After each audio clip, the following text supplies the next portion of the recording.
მუშაობა სტაციონარში.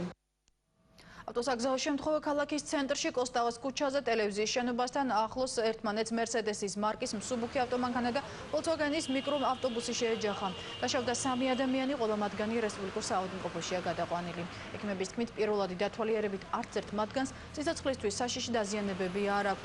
მომხდარ შემთხვევას სამართალდამცველები იძიებენ და დამნაშავის ვინაობასაც ისინი დაადგენენ.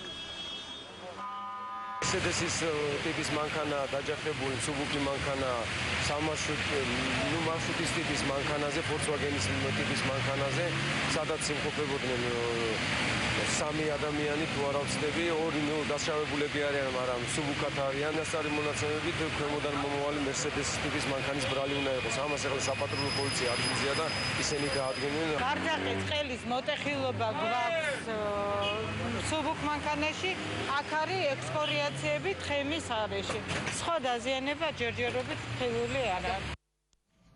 დაღესტანში სპეცოპერაცია დასრულდა მახაჩკალაში, იგიმიტოვისა და ენგელსის ქუჩებზე სამართალდამცველებმა 5 მებრძოლი